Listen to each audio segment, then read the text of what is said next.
Welcome to the Wired to Hunt podcast, your home for deer hunting news, stories, and strategies. And now, your host, Mark Kenyon. Welcome to the Wired to Hunt podcast. I'm your host, Mark Kenyon, and this is episode number 15. Today, we're joined by Jeff Danker of Major League Bowhunter. And in this episode, we're going to dive into how to break down a strategy for hunting mature bucks. I really enjoyed this discussion, and I think you will too. Let's get at it.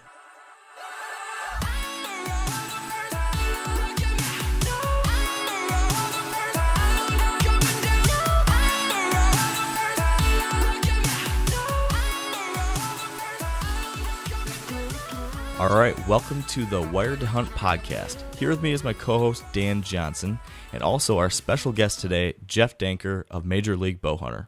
Welcome to the show, Jeff. Man, I appreciate you guys having me on. Yeah, absolutely. We're excited to chat whitetails with you and see what you've got going on. And, as I mentioned in the intro, you're one of the hosts of the Sportsman Channel TV show, Major League Bowhunter. But for our listeners out there, could you share with us a little more about your background, how you got into whitetail hunting, and maybe what led you to working on Major League Bowhunter and outdoor television? My deal is it might be different from a lot of people's, is I really never set out to be a host of a television show. I was, my dad brought me up coon hunting when I was 4 years old, and I loved the outdoors. And, of course, he got me into hunting whitetails, but then basically I was, all we did was rodeo. I mean, we grew up as calf ropers and team ropers, and then my dad had a roofing company, so we learned to work hard.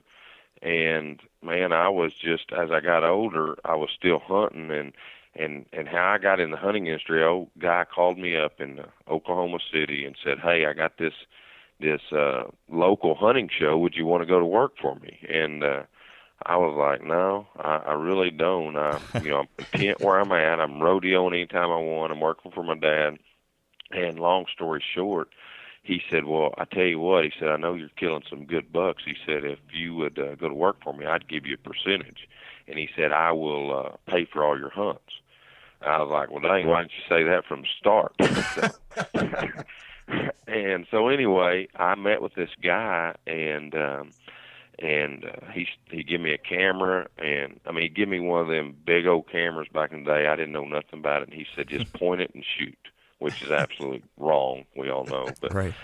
I took to the field, and basically we spent $31,000 filming for this little local show, and had 14 kills without knowing what we're doing, and the guy never paid me. Oof. And that's how I got in the hunting industry. I had this footage, and he wanted it, and I was born at night, but it wasn't last night, so I wasn't giving it to him. And that's how I started my first show, Buck Ventures Outdoors, which led to Major League Bowhunter, and my friendship with Chipper Jones and Matt Duff, and we're just now, it's our life, and I haven't set foot in the woods without a video camera over my shoulder since 2003. Wow. Yeah. So how long before, like you said that this guy had known you were killing some good deer, how long before this kind of trial in the video side of things, how long before that were you starting to kill those good deer? Well, and really back then, I wouldn't even consider it good deer to me now, but what I'm very fortunate, I grew up right here in Lincoln County, Oklahoma, where we have deer, but big deer are few and far between. And when I started hunting, guys, if you seen a doe, you were shooting a spike, and so I got to hunt those, and I got to even seeing a glimpse of deer. I loved it. And then back in the 90s, I moved out more northwest, or I say moved, I still lived here, but I got ground in northwest up by the Kansas line, and I'll never forget what changed my whole deal, and this was about when he called me, is I shot a deer up there my first time in northwest Oklahoma, and I was proud. It was like 18 inches inside, probably looking back on it, maybe a 3-year-old 120. Okay. And I was proud, and I checked it in that morning in the state up there in northwest Oklahoma, and it was the third littlest buck checked in that morning. Wow. There was 160s, 170s, and right then I told myself, and that's when I started learning. That's when I started being able to pass deer. And, we've all read the magazines, we've watched shows like ours, but the experience that I started getting, and kind of where we came up with our slogan, "Never Stop Learning," that's where I started to learn, is letting a 120 walk out and watching his behavior, and then the bigger one come later, and that's where it all started. So probably when he called me there, I was shooting maybe some 140s by that time, and we were in Iowa, and I mean, I was hunting public ground. That's wherever I went outside of Oklahoma, I was hunting public ground. I would research. I would find those public areas where there was no big towns or big cities, and I would sneak up there, and I'd find those places in the summer, and that's where I was killing these deer. Wow, that's awesome. I'd love to dive a little further into that, but before we get into the real meat of things, we do like to kind of throw our guests a curveball, usually here in the beginning to loosen things a little bit up. So that said, Jeff, I'm curious, what's the most embarrassing song you have on your iPod, phone, or computer? Oh, my goodness. That would probably be, and oh, man, I hate to even say this, but it is embarrassing. It's Whitney Houston, Emotional. My wife, my wife and me, that was way back in our high school days. She always had that, so she has that. I'm gonna blame it on her. It is on my phone. Of course. Oh, that's great. Well, hey, at least it's a good song. Yeah, I guess. Yeah. All right. Well, we'll do the same one then. Dan, what about you? What do you got? I have Taylor Swift, Teardrops on my guitar. Ooh, Oh my goodness. Taylor Swift. All right. Don't My tell girls anybody, would guys. like that. Don't tell anybody. I was thinking about this one before we started recording, and I think for me it's not a single song but a whole album. I have the NSYNC Christmas album back from like 1997. Goodness. Yeah. Consider this my resignation. Well, that's embarrassing for all of us. Yeah, it really is. Yeah. So from there, we'll try to get back to whitetails before we say anything else worse. But with that out of the way, as we were just talking about Jeff, what I've really enjoyed about Major League Bowhunter is one of the things you just said there, the fact that your motto is never stop learning. I think you guys do a pretty cool job of breaking down properties and hunts and, showing how your setup is and everything. And that said, I was hoping to kind of look at that way of thinking throughout this episode. And so, to start off, one of the things that I've seen you and Matt and Chipper do a lot in the show is you're hunting new properties, going to some new areas. And I was hoping to kind of hear about how you start that process. So could you talk to us a little bit about how you identify new properties that you're interested in hunting, whether that's maybe back in the day when you were hunting some of those public spots or today? How does that process get started for you? Well, the first thing with me is I'm not your typical, or maybe I am, but I'm not going to be an outfitter type guy. I'm not. I don't want to be around anyone. I mean, and even breaking it down to me, Chipper, and Duff in camp. I mean, and they'll tell you. And really, I think they're becoming more that way too. As far as I don't want to be on a piece of property with you, Chipper, or Duff. I mean, I want options. And so what we do is the new pieces. I mean, obviously we're looking at the right states and then breaking it down from the states to the right area where there's not only good bucks, but a right area where there's not a lot of people or whatever, whether we're in Nebraska, we're discovering some new stuff there. And then, from there, I truly believe, like in our line where we're leasing or buying at times, is if you're leasing, you've got to have a good relationship and a straightforward relationship with your guy that you're leasing from, because, we're serious. So when we drive 10 hours somewhere, we are expecting there hadn't been one footprint laid on that piece of ground. So that is one of the most important. And even back to my public days of going up there, I mean, I researched it all on the computer, and I found those far places, those big places, and then found those pockets where I didn't think anyone would be. And then that's the way I hunted. I would go hunt all day. I would sneak around. I was that guy that my pickup might be parked over here, and you're thinking I'm hunting here, but I'm 2 miles from where that pickup is. Wow. And that's really how we hunt today. I mean, we just the no pressure is such a big deal. I mean, a 170-inch deer is no harder to kill than a 140 if he's not pressured. I mean, you got to have him, and then you got to keep him not pressured. Definitely. So you mentioned that you did some leasing. Are you doing any just by permission property, or is it mostly going to be purchasing or getting those leases?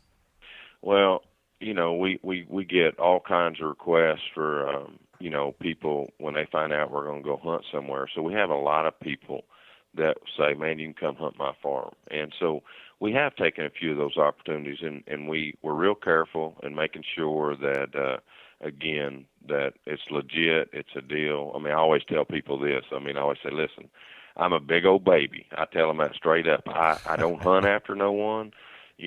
I'll come in, we'll set the place up, and then as soon as I'm done hunting and kill my deer, I will leave all my tree stands for you.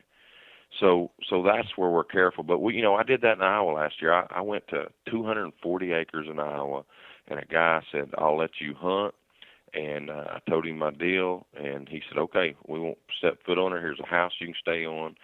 And I went up in the summer, actually me, Chipper, and my brother, and a couple others, and we filmed the whole deal, which will air this year. And it was different for me. It was terrain. It was big terrain. It was over in Unit 5, and okay, yeah. So it was not mountains, of course, but big old ridges, and that was a different kind of way of hunting for me, and it wasn't, I guess, in my little honey hole type hunting. And anyway, we spent 6 days there, and we shot a really nice deer, 155-inch deer, and I ended up just signing my bow and giving it to the guy, and I got a friend for life out of it.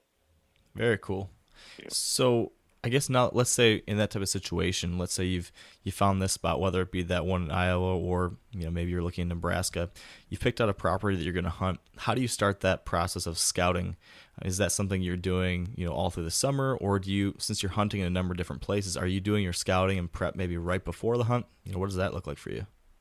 Well, that deal is the way I break down all my stuff is I break down my states and I break down my familiar property. So when I'm talking Kansas, Oklahoma, I'm always going after my big deer there because they're close. It's the places I know.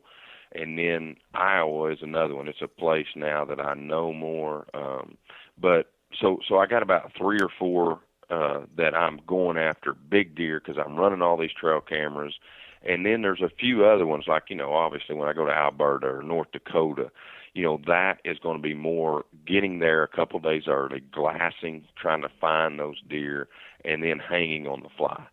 So there's several of those, but it kind of goes both ways. I mean, we're going to leave out here next Monday, and we'll probably be gone 7 days. We're going to Oklahoma. We're running our trail cameras, putting up our trail cameras in Kansas. Then we're going to Iowa. Then we're actually going to a brand new piece in Ohio that I'm hoping will fit into that same mix of that being kind of our home and going after those big deer. I always tell people, and I've learned this, is you set your goals based on what you have. I mean, Kansas, I know all the deer, as long as they've made it, the deer that I found the sheds to that are going to be there. Oklahoma, same way.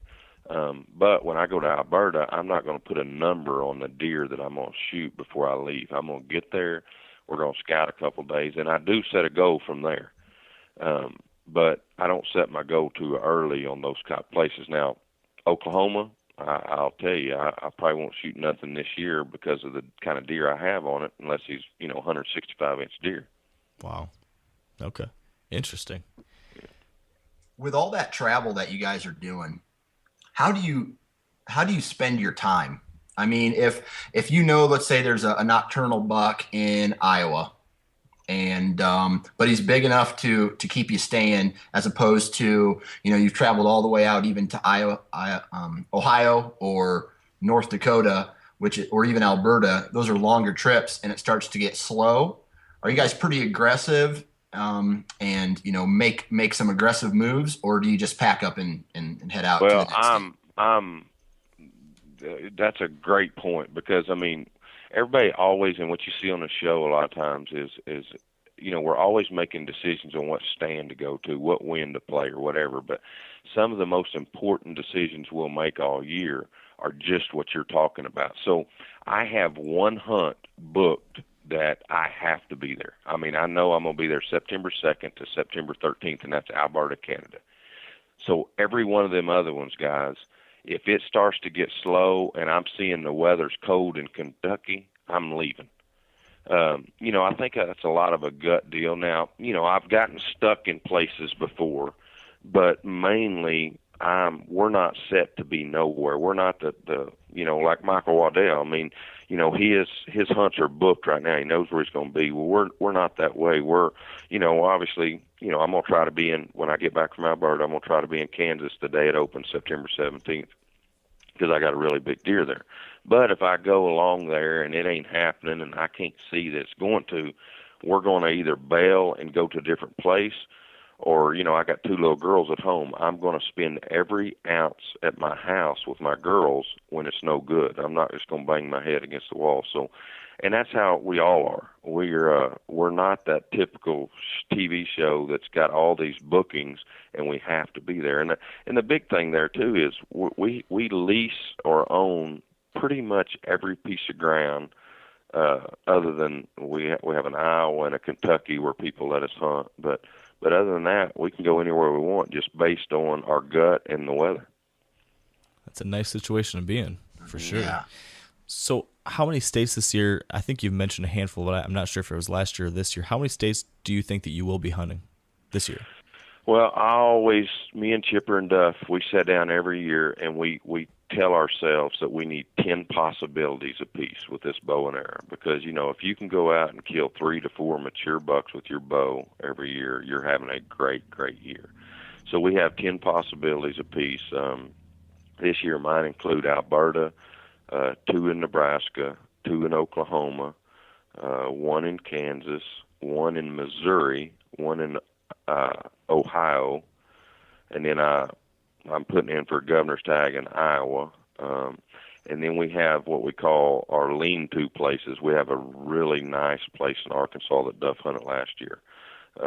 And so we'll possibly be there. We're also going to hunt with, Squincher in Mississippi, December 9th, which is when the rut starts there. So there's about my 10 possibilities.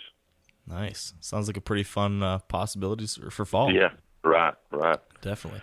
So taking a step back to, once you're breaking down these spots, whichever one of these different states you're hunting, let's say you're there, how are you using trail cameras at that point to, figure out your hunting strategy for the week or the few days that you're there? So when I get to a place? Yeah.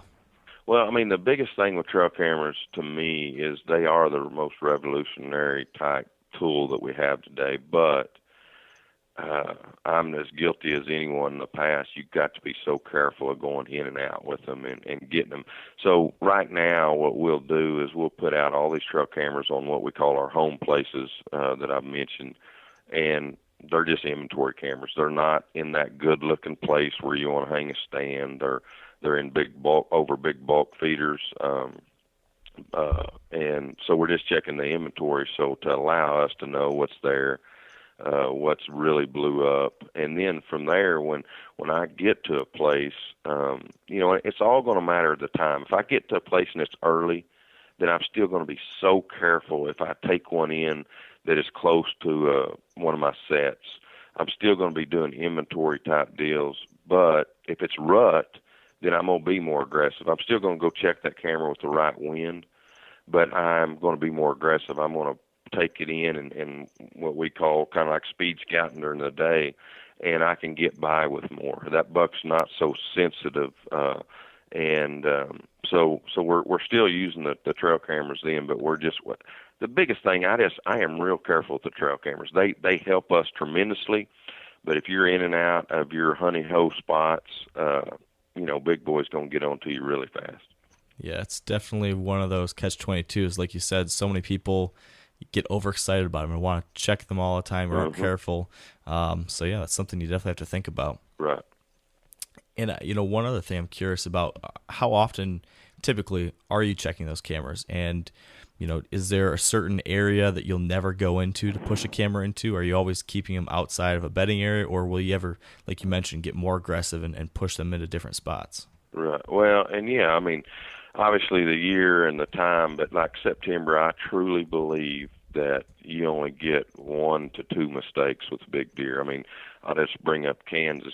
Kansas, I shot a buck we call huckleberry that most people have seen by now, 183 5/8 inch deer. Wow. I'd never seen the deer in my life. But what I did with him is I put several trail cameras. I was hunting a 250-acre farm there on the Arkansas River, and I put up 5 trail cameras, one of them over a 1,200-pound boss buck feeder that was on the way to some soybeans, and I ended up getting several pictures of him in August, and in September there was wrong winds to check 4 of those cameras, but I could only check one with the right wind, and I was really waiting on windy days because he wasn't, in my mind, wasn't bedded too far from there, and ended up checking this camera, and he had moved to this camera, and he was coming through there going to soybeans, and just so happened that I had a back door into this place to hunt him with a south wind, hot south wind, and ended up killing him off of that trail camera. I mean, I truly give it up to the Moultrie for that, because I had in my mind he was in a different place, and I was hunting him with the right winds, but in a different place, and he was just a no-show. And anyway, so that night I killed him. I actually laid my eyes on him for, I think, 54 seconds is all I ever saw that deer on the hoof, but I have 350 pictures of him. So, being real careful in September, going into your aggressive state of mind, absolutely, man. When it gets November 1st and that air changes, if I need to go in somewhere and hang something on a scrape or wherever it might be, I'm going to do it. I'm still using my head, but like I said, that time of year, if you bump a doe or whatever it might be, deer are used to running deer. They're used to even snorts, and so I'm way more aggressive when that hits. Sure, that makes a lot of sense. I think that's pretty well in line, with what me and Dan have been doing too. What are your thoughts on all this, Dan? I myself am a huge, I don't have enough stands for all my hunting locations. And I know that our listeners love the details about what a person is doing. On your run and gun setups where you come to a property, are all your stand locations already trimmed out by the time the season starts, or are you running and gunning? Are you cutting shooting lanes? What kind of tree stands are you using? That kind of stuff. Well, I'm the same way as you, Dan. I'm not. I don't have everything trimmed. I mean, you know how that is. Yeah. Things change anyway. So, if we're running and gunning, I mean, I'm cutting those limbs just like anyone else and being as careful and as quiet. And, the one thing I'll say, I never go in morning or evening. It's always going to be in the middle of the day with the best possible wind I can get, whether it's raining or whatever is always a good time. But I'm trimming those limbs and I'll just tell you, a lot of times what I do these days is, instead of going in the typical way we used to do it, is you'd go in going, oh, I'm going to go hang a set there. We're going to back out of there and give it a day or two and then come back in and set it. I'm glassing that tree that I want to be in. I'm looking at the map, and then I'm going in to hang that set and hunt it. So whether it's packing a stand, me and my camera guys, Summit, we use the Summit Hawks most of the time, and but we're hanging and hunting, and I just can't stress enough the amount of success you can have by that, because by the time a big buck gets there and he's not put it all together with his brain, he's getting there. Now you're already in the tree, even if he's picking up some scent that you might have laid down. He's there, and you're there. So you have a percentage of kill him, other than you going in, laying a bunch of scent down, and then 2 days later come back. He's already been there. He's put the puzzle all together, and he's spooked. So I do that a lot. That's good. That sounds a lot like the way myself and Mark hunt as well. Yeah. It's all about the power of that first sit. It's pretty incredible. Oh, yeah. Yes. And that brings up another question. How often or how many times will you hunt a stand before you get to the point where you figure it's worn out? Or will you, if you find a spot that you think's the spot, will you just hunt that for the rest of your time in that area? What's your thoughts on that? Well, that goes a lot of things. I mean, a lot of it, man, I truly believe in a gut feeling, but my sets, I have sets that are called observation sets. I have stands that I call bulletproof sets. If I'm in one of my bulletproof sets, which is basically like the set I described in Kansas, where I can slip in, I cross a river and I went through an open field to get there, and I crossed this river, and then 20 yards on the other side of this river is this stand. I can hunt that stand as many times as I want with the right wind. I mean, it truly is. You don't spook nothing getting in. You don't spook nothing going out.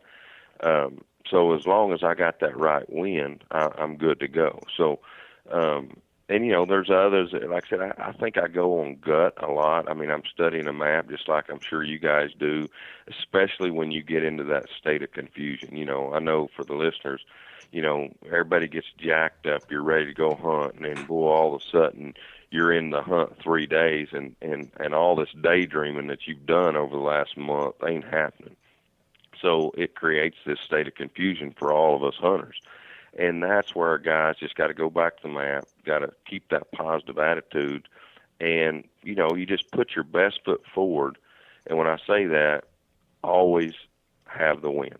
I truly believe if a hunter follows the wind, I mean, if a guy's got 40 acres and he's got a stand for east, west, north, south on each side of it, and you might have, we all got that favorite set, but if you let that wind dictate where you're going to go, that wind will kill big bucks for you. No matter, the sign might not be in that place as it is in your little honey hole stand, but those right winds get it done for you. And so that's what I'm always breaking it down to is, you know, I might have, you know, 20 sets hung on a place, and then it breaks down to these 3 are good for this wind, and then just going with my gut. And I think as hunters, you know, that's what we're all going to have to do to some point. Yes, you bring up something that I think is worth diving into a little bit more, just being, you know, playing the wind. And there seem to be a lot of different ways that people look at this. You know, some folks are just trying to make sure the wind won't get them caught by a deer. Some people are trying to think more so, how is the deer using the wind? You know, how do you look at that? Are you focused on a combination of the two or one or the other? How does that go through your head? Well, my deal is, you know, a lot of people ask me different stuff about this, and I just think as the hunter that's hunting, he has to have a plan. You know, so many people, they could tell you where they're going to hunt right now, guys, opening day. And that's not a good plan. I mean, you've got to have a plan broken down of, okay, mornings, this is where I think the deer are. Evenings, this is where I think the deer are. So you have to have this inside your head, in my opinion. And then my deal is, my goal and objective every time I hunt is to not spook one deer. None. So I'm definitely looking at, as I walk in, making sure I'm not flooding any bedding area. I'm making sure when I walk out that night that I have a good access point to get out. You know, one thing we talk a lot about on all the properties that we get to view is, you know, you'll be scouting a property, say March, and all the signs lay down, and you look up and there's that perfect tree that has a perfect place for 2 stands. You know, it's just awesome. But that's not the most important thing in our mind. It's the access. So we start with access. Yeah, we find those honey hole places, but that place might be a little too deep or whatever. So, you know, really looking at it from a whole, not to ruin a farm, not to step on a 180 or 190 class deer that you're hunting, or, you know, it's a 140, whatever it might be. That mature buck is being so careful. But my key here is the plan. If a guy goes in not thinking, he's got to come up with his own plan. People ask me, well, how do you know where all them deer are bedding? Well, I don't know where every deer on the place is, but I put in my brain where I think they're going to a destination field that night, how they're getting back there, and where they're laying, and I base my wind off of that. Now, I went into stands before with that plan, and all of a sudden the deer coming out in a different place, and I get busted. And, you know, obviously never stop learning comes into play there. I learn from that, and then change. To elaborate on that a little bit, what kind of hunting areas, I guess you would say, do you find yourself in the most? Like pinch points, field edges, or like food plot edges, hunting sign, or travel areas, bedding areas? Well, my deal might be different than some others. Is, you know, obviously in the rut, I'm going to be your typical guy. I'm going to be your typical in a pinch or a funnel, a travel area with a great wind. That's my philosophy during the rut. I'm going to spend as much time. My philosophy during the rut is get a good wind, get in a high travel deal, and set all day, as many days. And you will have success doing that. But where I concentrate on killing my biggest deer is never during the rut. The rut is something we all get hyped up about, but it's the most unpredictable time of the year. So I'm trying to kill my big deer in September and early October and even late December. So I'm very careful those times of years, or that time of year. But my number one tree is what I call an observation tree. It's the tree that you can see a long ways. It's the tree that you're probably not going to kill a deer out of, but I spend more of my time in those trees, and I might spend 3 or 4 days in those trees, and then when I move, it's because I've seen him or whatever, and I'm going in to kill him. So I end up in all kinds of different situations, but those observation trees have been really good to me over the years, and not just moving in to kill, but then you take that observation tree in the rut to see what's going on, and you're calling in deer and killing them. I mean, I've killed 2 booners out of an observation stand that I ended up late October with one of them, early November the other one, and called into a decoy on both times, and used that observation tree. I wasn't where per se you would want to be, but I was in a safe tree where I had a great wind, great access, so where I could see, and I called him to me. That brings up something that when it comes to hunting new properties and maybe needing to be a little more aggressive, the idea of decoying to kind of push the issue. Would love to hear a little bit more details about exactly how it is you use a decoy, what your strategy is around that. Well, my decoying is, first of all, I started decoying because I love the footage. The decoy got me into more trouble in my hunting career than any other piece of equipment. I mean, we all love that deer coming in sideways, licking his lips, hair blown out.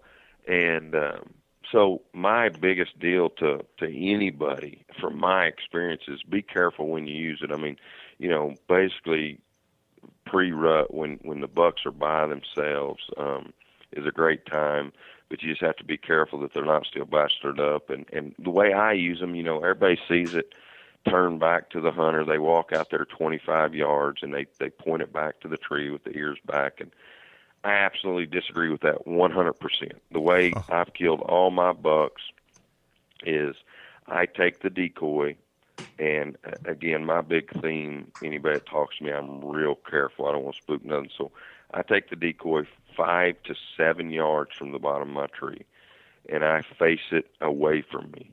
And I touch the back legs only, and I only stake the back legs. I never put a footprint. I'm very, very careful. But that way I don't have to walk out there and put more scent down. A great way, one of the booners I shot was I had a fence line that was on the other side of my tree where I wanted to shoot the deer.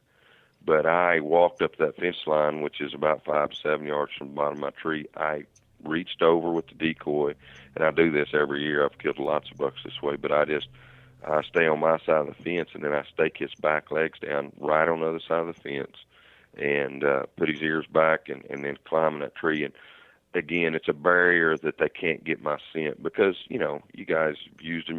That you don't always get that shooter, and then you get that curious buck stomping around, and that's what I'm trying to avoid.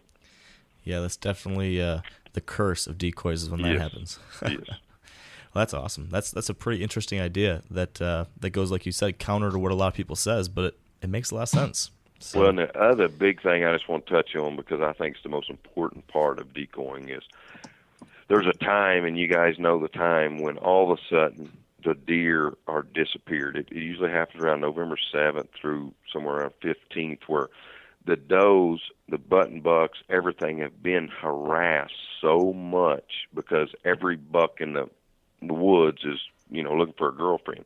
So that's when them does go into hiding, and they're just belly down and trying not to even be visible for anything to see them.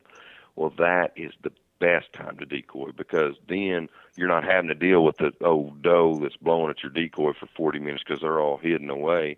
And that's when you can get by with being on the cornfield or the bean field, and you won't have to deal with a lot of does looking at your decoy. That's a great point. That's something to look for sure. Yeah. So continuing on this theme of breaking down the hunt and taking a little more of a micro look at this, I was interested in maybe taking a look at one of your recent successful hunts and diving deep into that. So Jeff, is there a specific hunt maybe that we could take a look at? And if so, can you share with us, when and where this hunt occurred, and then we'll kind of go from there? Okay. Yeah, I mean, one that I thought about when y'all mentioned this segment is, last year I was going to talk about my Alberta hunt, and this is a place that I went the year before and shot a nice buck, but I ended up on a new farm over there this year. So I went to the old farm that I was hunting, and activity just wasn't happening. I was in an observation stand. I had some 130s, but the biggest deer I could find, you're in Alberta, obviously your expectations are high. And anyway, we just started driving around one day. We just covered as much ground in the morning as we could to see if we could lay our eyes on a deer. And sure enough, we laid our eyes on two really big deer that was hitting a barley field. And we started a plan of attack as soon as we saw this deer. We started with a plan of attack that was when I look back, it was the wrong plan. But we started with observation stands. We started, and we thought we kind of knew where he was living, but we were absolutely wrong. But that observation stand we hung, it was a safe play. It was, and we ended up watching the buck come out of a big cut block and coming all the way across this CRP, and then hitting the barley, obviously at dark, and then vice versa in the morning. So 3 days into this, moving back and forth to two observation stands, one morning, one evening, the buck was doing the same thing. He would come out of this cut block, and what's really interesting about this deer is when he come out of the cut block, it was short grass, and he would run all the way across. He'd hit 4-foot CRP, and he'd slow down and ease his way all the way to barley. And just that to me is amazing, watching a 5-year-old deer, just the smartness of him versus those 2-year-olds that were just gandering around. Oh, yeah.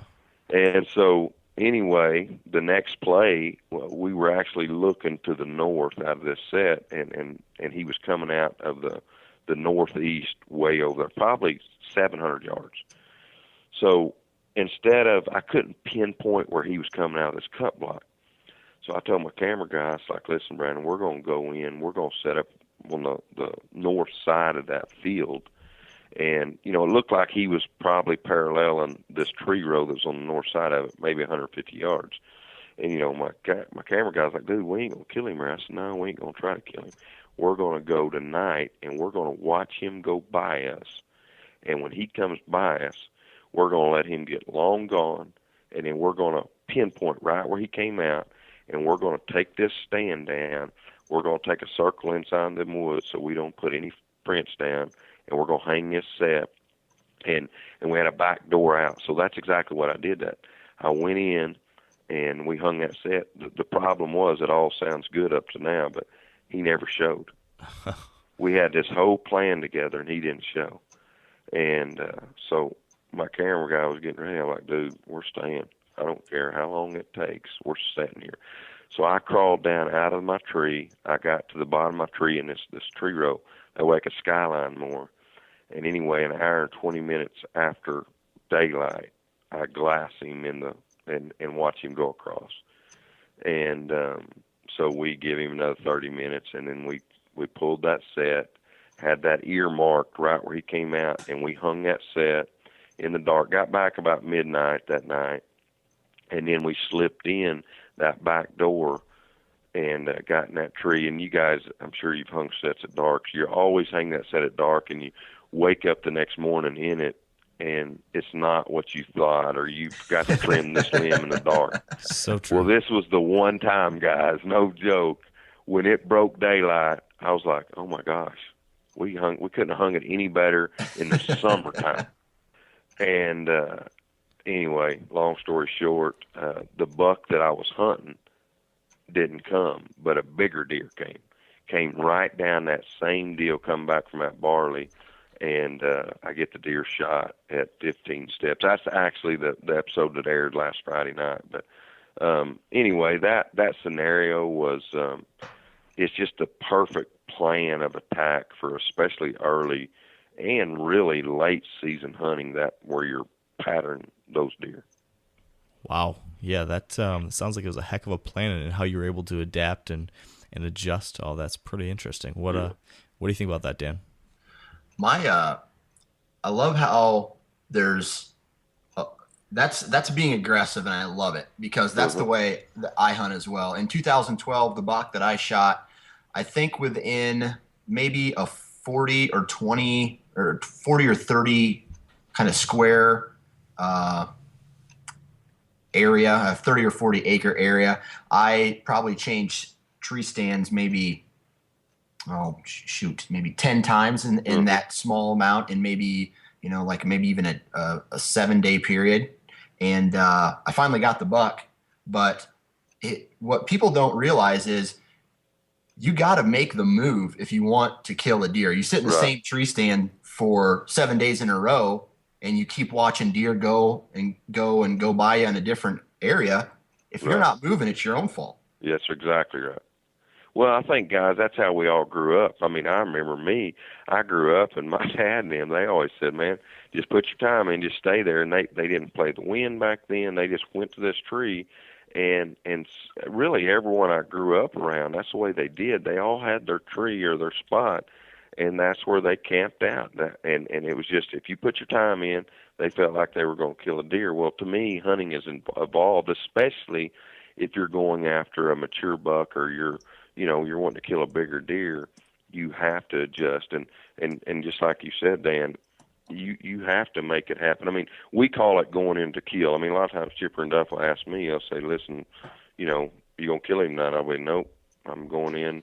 And that's our lingo in camp is, Chipper will say, no, we're not going to kill tonight, but we're going to learn something, and we could be another step closer tomorrow. And a lot of times that has to do with early season, but it also has a lot to do with rut as well. I mean, you see a big buck that is locked down with a doe or chasing. You can't afford to wait. You got to go. You got to go in for the kill. Now, it doesn't always happen, and you might have to reevaluate the situation, do something different. But more times than not, you have to take those steps. Right. Now, I got a question that kind of evolves from this, and every hunter at some point fails. They make a mistake, and the deer wins that battle. Right. So how, you guys are all about never-ending learning, or you're always learning. How would you talk to a fellow hunter who has failed several times and needs some kind of advice on how to learn? Man, that's a tough one. It's, I think it's a mindset. I think it's, I remember when I first started all this, I mean, the whole world's watching. So it put so much pressure on me that it become not fun. And I had to learn, listen, it's not about the kill. It's about the journey doing it. And I think all of us as hunters, we got to realize that, I mean, first and foremost, I'm out there with God's great outdoors. I'm seeing this sunrise and this sunset, and the kill is the bonus. And, I say all that in one deal, but I can be the biggest whiner that you've ever shared camp with. I mean, trust me, because, I mean, I'm serious business. I'm wanting to win this battle, but I truly do know now when I set my goals that I've talked about earlier in the show is, if I'm setting my goal in Oklahoma or I'm setting it in Alberta or Nebraska or wherever it is, I have to prepare myself that I could lose. And so it's just like everyone watches television and they read these magazines, and you can learn so much by that. But every step you take in the woods, every tree stand you hang, every encounter you have or don't have, there's always something to learn. And we really take that to heart these days. I mean, every time I get to watch a deer or a big buck or a doe, I'm trying to learn something and being able to, I mean, if people just look at it to write their own articles, we're all learning by articles, we're all learning by television, we're learning by talking to each other and learning from others' mistakes or successes. But you guys know, I mean, the best way to learn is from your own experiences. So I just think that's the way people's mindset could get, and it will make you better. Every time you go, you should take something out of it. And you know, the other thing I'll say this is a positive attitude kills big bucks. You know, it truly does. If a guy can stay positive and learning in that way, you're going to have better results. Yeah, it's such a huge deal too that it's hard to quantify, and it's hard to you can't always wrap your head around it or explain to someone how to do it, but I think it changes everything about how you're hunting. Even, you know, you might be in the same tree stand, but if one day you're totally down the dumps, maybe you're not paying attention as much, maybe you're not as focused, you know, that can end up, you know, causing you to miss that opportunity, right. Which if you had the right attitude and you were prepared for success, you can capitalize on it. Yeah. So, well, I mean, it don't matter who you are. If you're Bill Jordan or you're just starting out hunting, you can still learn a lot. It don't matter who you are. There's a lot to learn, and to me, man, I tell you, those kills and everything, they're rewarding. But the game with the best animal in the world to hunt it's what it is. You're playing a game. Enjoy it. You know, go head to head with him. You're going to lose a lot of times, but that is what is so exciting about it. Is these are the smartest animals that walk the earth, in my opinion. I mean, as far as try to go kill them consistently, and especially when you start talking about big whitetails, doing it on a consistent basis, it ain't easy. You're going to lose. You got to be prepared. I'm going to lose several times this year. I mean, you know, you guys know. I mean, any TV guy or anybody that's getting viewed from the public is yeah, you're seeing its successes, and we ain't got time to show you all them times when bad things happen. Right. There's always a lot more that goes on that's on the editing table, right? Right, exactly. So you said something that I liked, and you said there's always a lesson to be learned from each hunt. And so from that one hunt, the example you gave us just a few minutes ago, you know, what do you think was the main lesson that you learned from that successful hunt? And then, you know, what do you think would be the greatest thing that our listeners could take from that one example as well? Well, to me on that, what I learned from that is it kind of goes on what we was just talking about. When my farm, you know, I traveled 2,000 miles or whatever it is to get to where we were at. And when my farm that was so good the year before, the daydreams went out the window because there was not a mature buck in that area coming to these fields. And so I'd spent 3 days there, and I got down. I got to whining, and I got to, you know, like, golly. But I rebounded, and I said, okay, we're going to put together a plan. And my lesson here to myself was, dude, it never happens the way you daydream it. You've got to adjust. So we did. We got in a pickup, and we drove around. And then from there is, I think when I look at that situation, if I just take a regular guy, and when I say that, say one of my buddies that just hunts every now and then, loves to hunt, but just goes and hunts, he would have dove into this farm, and he would have spooked these deer before he even had a chance to hunt them. And so, again, I chose to tiptoe in it, hunt from the outside in, and that was what allowed me to see these deer, and they had no idea I was hunting them. And to me, that is the key, is kill a deer without him knowing you've ever been there. And that's what we did. And so those two lessons to me, you know, it may be as old as whatever, but those are just the carefulness of what it takes to shoot these big bucks. And you know, the thing about it is, I learn every year, but then we go through an off season. We go through what everybody else does, back to life and doing our thing. So when you first start hunting again, that's probably when I make my biggest mistakes of the year, because I'm not polished. I ain't got, you know, I might not have everything in my bag that I needed or whatever it might be, and that's when I can make those mistakes. And last year we were patient enough but aggressive enough at the same time, and got a 165-inch deer on the ground. That is awesome. A lot of words of wisdom there. This is great. I think though that we are coming up on time here. So that said, Dan, is there anything else you'd like to add before we close things up? No, just as far as, you know, I never used to watch any hunting shows or anything like that. And what I really like about these guys and what they're doing with Major League Bowhunter is It is, yeah, they got to pay their bills. They got to do their commercials and whatnot, but they also are trying to educate other hunters on how to be successful when a lot of other TV shows don't do that. And that's one big thing that I like. Well, I really appreciate you guys saying that. I appreciate the time that y'all have given me. I look at this, what I get to do is a privilege and a platform that God's given me. I look back on when Major League Bowhunter started, and something a lot of people may not know, and probably y'all don't even know, is when we came out with the name Major League Bowhunter. You can look back on the forums, and we got hammered. We got hammered by people saying, "Oh man, it's just a bunch of rich baseball players fixing to start another show," and we couldn't really scream and tell them that's not what it was. But our goal was to be able not to say we're Major League Bowhunters, because we're not that. We're trying to become that, and we wanted to share every experience. And not only that, before Major League Bowhunter, you very seldom saw people looking people in the eye. And so that's the other big thing we did, is say, you know what, we ain't going to set our interview chair where we're not looking at the camera. We're going to look these people in the eye, and we're not going to have cue cards. We're going to look you and speak from our hearts.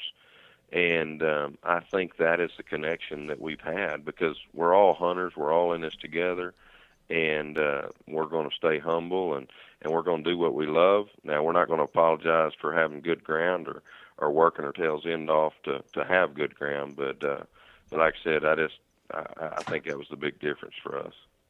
Yeah, I think it's paid off too. It really, you guys have one of the best shows out there. I've really enjoyed it and learned a lot from what you guys do. And like I mentioned earlier, and Dan did too, it's refreshing to see the focus on the educational aspect. I think you guys do a better job than probably anyone of diagramming it out and really making it visual for people to wrap their heads around. So I love it. And that means a lot coming from you guys. I appreciate your show, and hopefully y'all have me back on sometime. We'd love to. And if our listeners want to learn more about Major League Bowhunter, where should they go? Maybe online, and then when can they catch it on TV? Well, it's obviously we would love for you to everybody follow us on Facebook.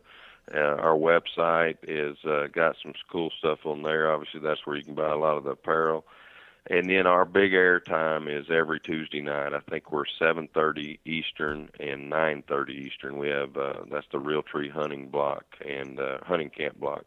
So that's our two big air times. We air tonight, which I don't know exactly when this airs, but and then I just like to take the time to thank all of our fans and to thank anyone that listened today, and just remember the motto: never stop learning. That's awesome, Jeff. Well, we will include links and all the information that you just talked about there so that people can check it out. Be sure to catch the show, and that's on the Sportsman Channel, correct? Yes, that's on the Sportsman Channel. Excellent. Well, thank you so much, Jeff. This has really been interesting. It's been a great conversation. All right, thanks, guys. Have a great day. Appreciate it.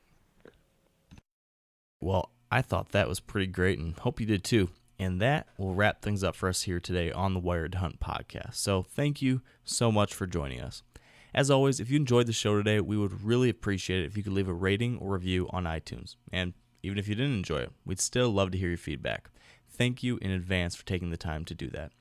Speaking of thanks, we'd also like to thank our excellent partners who help make this show possible. So big thanks to Sitka Gear, Bushnell Optics, Trophy Ridge, Bear Archery, Redneck Blinds, Carbon Express Arrows, Lacrosse Boots, Big & J Long Range Attractants, and the Whitetail Institute of North America. That said, be sure to visit wiredhunt.com/episode 15 to view the show notes from today's episode, and that's where we'll include all the links that we mentioned today. And if you're new, definitely head over to wiredhunt.com to sign up for our Whitetail Fix newsletter. That's where you're going to get all different updates on what's new and interesting on the blog. So with that all out of the way, thanks again, Wired Hunt Nation. And until next time, have an awesome week. Keep on living the dream, chasing those whitetails. And as always, stay wired to hunt.